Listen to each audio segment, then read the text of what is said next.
I think a very common, maybe the most common conversation I have with young small group leaders, and even long time small group leaders, oftentimes, but a common conversation that we have is revolving around them kind of riding the roller coaster. And sometimes when things are going really well in their small group community, they feel like $1,000,000. They feel this high until the next day when something goes wrong and someone they've been fighting for walks away, or something happens to really hurt them in the relationships they've got in their small group. And it can be this roller coaster ride of leadership that oftentimes these 19, 20, 21-year-olds are out there as they're reaching out to the university, building a small group. Chi Alpha doesn't invite people into the ministry and then small group leaders filter them into their small groups. We go out on the university and we begin to fight for them. And so oftentimes the conversation I have with small group leaders is just how I define kind of 3 metrics of success.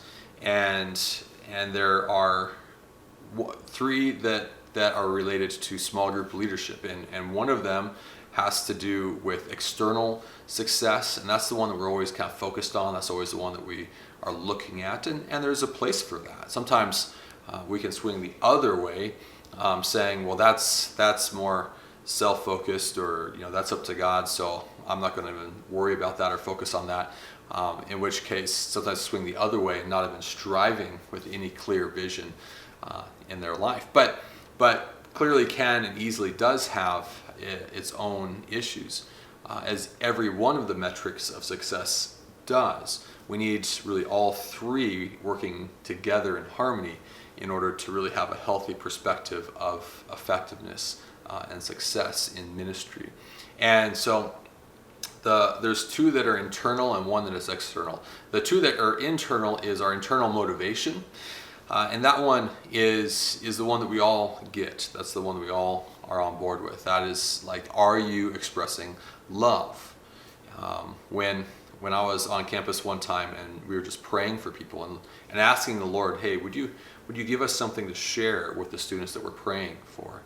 I was with a bunch of students that were new, and I was like, really, honestly, I was just like trying to not look like the fool. I'm the guy who's the director. I'm supposed to know what's going on or have it all together. So I have this kind of selfish motivation in my heart, and I realize it and I know it. And at one point, there's not much happening. And at one point, I really repent in that moment and say, God, I'm so sorry. Would you just help me just love this guy that's in front of me? And I just want to speak into his life what you would have for him. And as soon as I prayed that prayer, as soon as my heart focused on, can I express the love of God to this person, I began to just have these impressions in my spirit from the Lord, and I began to talk to him about, hey, have you been going through this? Has this been happening? And just spot on, the Lord was speaking through me to minister to this guy. But my heart had to be, the motivation needs to be love. All these things, 1 Corinthians 13, not for weddings, although they're fine at weddings, but it's for the idea of the spiritual gifts, right? Like this motivation. But then the second is also an internal metric, and that one is this idea of am I doing what I can do? I mean, at the end of the day, people walked away from Jesus. Adam and Eve walked away from God in the garden. There is a free will component that we cannot control what people do. No matter, if the Son of God had people walk away from him, then if you don't ever have anybody walking away from you, then maybe that's actually a sign of maybe an unhealthy approach to people pleasing in your ministry. But we do want people to come to Jesus and to journey with us in that.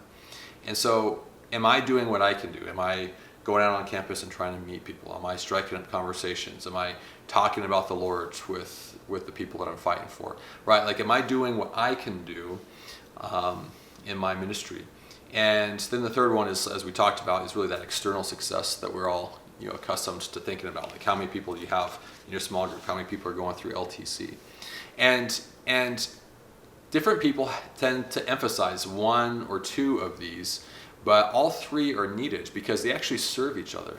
If you're going out on campus and trying to strike up conversations and get to know people, but nobody wants to get to know you, maybe that external metric of success should refine your internal method, right? It's like, well, maybe I could be a little more, friendly, and maybe I should ask more questions than trying to talk about my ministry stuff, or, like you pick up cues. Your external success refines your internal, and your internal, like, God, I want to love you. But if I'm just sitting around my living room chilling, saying, God, I love you, and not going out there and doing what I can do, am I really expressing that? So that internal metric of, am I doing what I can do, refines that internal motivation of my heart. And that internal motivation of my heart refines that external success. Like, am I doing it to glorify God or to glorify myself? Like, these three feed each other, serve each other, and minister. And when we have all three together, we begin to express a heart and a motivation and a refinement of our ministry over time that continues to grow effectiveness as we grow our motivations and our methods of ministry.